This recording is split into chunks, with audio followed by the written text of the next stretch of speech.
In the outskirts of Keno Town in Murangá County,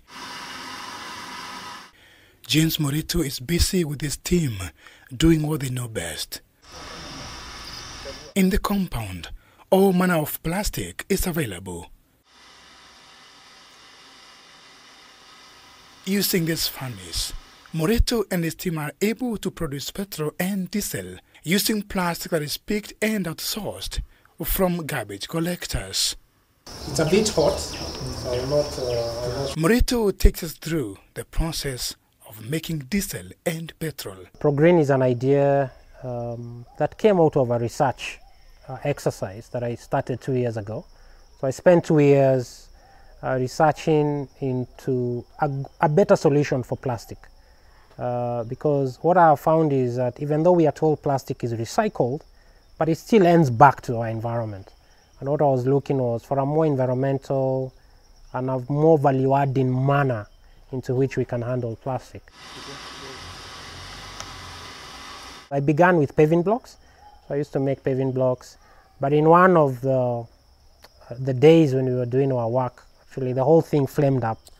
And from there I got curious about, is there an opportunity to make fuel from waste plastic? And again, I embarked on my research. Yeah, and there I was, and after 2 years, let me say, we were able to come up with a working solution. Actually, mid last year is when we finally came up with a working product, which was petrol initially, and then we moved over to diesel. As a way of minimizing the cost of production, Muritu uses paper waste after it has been molded to heat the furnace. One of the things I've been trying to do is to leverage on other waste materials. So what we're doing right now is leveraging on paper, leveraging on carton, leveraging on biomass as well, organic waste, and we use all that to make what we refer to as heating blocks. So those heating blocks are what we use to fire our furnace. So that way, the whole production process becomes very cheap for us. What we do is, for the hard paper like cartons, we'll put them in those containers you're seeing there, the blue containers. We'll dip them in water so that they are loose. All right, same with paper. We drip all of them in water so that they are loose, and then you squeeze them.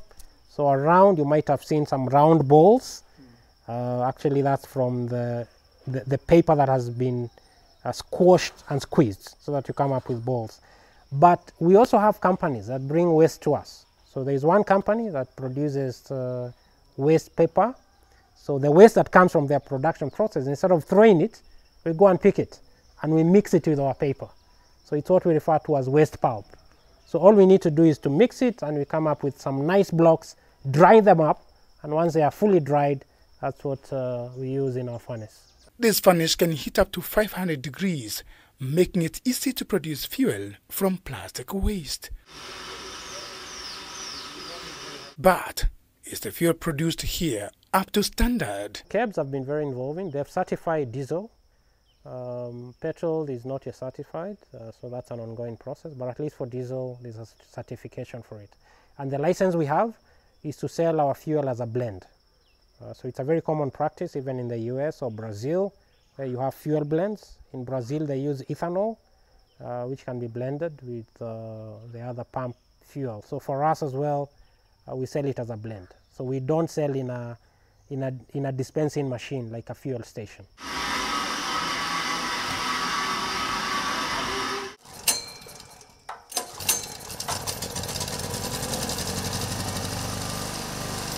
Our customers, let me call them mwananchi wa chini, mwananchi wa kawaida. It's a hustler out there. The guy struggling with daily life. It could be a boda guy, it could be a farmer, it could be a power saw guy, kazi yake tu ni kata tumbao kila siku. It could be a guy owning a lorry, kazi yake ni kubeba mchanga. Actually, one of our heaviest diesel users has 2 trucks. He hustles every day going to look for mchanga. He doesn't have much money, but he tested and tried our diesel and he saw its value. So every week he will take from me at least 80 liters. And for that one user, he's really given me a lot of feedback. Initially there were issues with the diesel, but he will come and tell me, James, hapa machine nimeona naenda hivi. I'll look at it, I'll go back to my lab, fine tune it and improve it. But as of today, the client is happy and he's using it. For now, a lot of our clientele are within Murangá County. Yeah, Murangá County, and a bit of Kiambu. but mostly we cannot even satisfy the demand in. Muritu says that there's a big challenge when it comes to how people handle plastics and environment pollutants, especially solid waste. All these wastes has an opportunity for us. We're always talking bad of plastic, all this waste. What we are not doing is to think beyond that waste. There's a lot of value we can get from all this waste. Actually, beyond fuel, we can also get gas, just from that waste plastic. So that's an experiment we've done, but the machinery we need is more specialized. So there's a lot of value we can get from waste. We can get even electricity. If you go to Dandora, that whole heap there, that can generate electricity for us. What are some of the challenges that go with this venture? This funding is the biggest challenge. It's very expensive. The machinery you're seeing here, everything we do is damn expensive. The even more machinery we require that we still haven't managed to build. Then acceptance as well. Acceptance is not easy. When you tell somebody that you can manufacture petrol or diesel, he looks at you with a second thought and he doubts what you're talking about. So product acceptance, it's not easy at all. I've lived overseas for many years. I've been to many countries. I don't think Kenya we have the appropriate environment that supports startups appropriately, and that's why we end up losing a lot of our ideas to other nations who are ready to support. So I don't think we do a very good job in terms of supporting ideas and innovations. And a lot of people with very bright ideas, unfortunately, will end up in the north. We like to call it the global north. That's where the ideas will end up, and they will be supported. And the idea will end up being a foreign idea, whereas it came from Kenya. According to a 2024 report by USAID, an estimated 92% of Kenya's plastic is mismanaged, and only 7% of plastic is recycled, resulting in that 7 kilotons of plastic waste leaking into the environment and the ocean every year. Capacity is still very small right now, so we are looking at possibly growing this tenfold so that we can have more fuel within this one site. But the big vision as well is to move beyond one site. In Kenya, I mean, funds allowing, we should have multiple sites of this nature so that we can leverage on the plastic from the different towns and hopefully move beyond Kenya as well at the right time. According to UNEP, if these trends continue globally, by 2050, we'll have produced 26 billion metric tons of plastic waste, almost half of which will be dumped in landfills and the environment.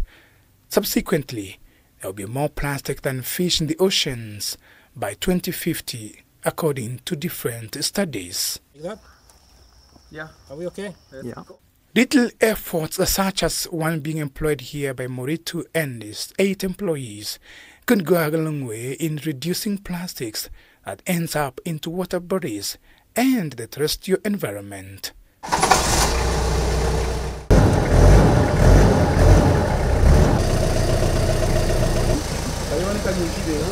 Dan Kaburu, K24, Murangá County.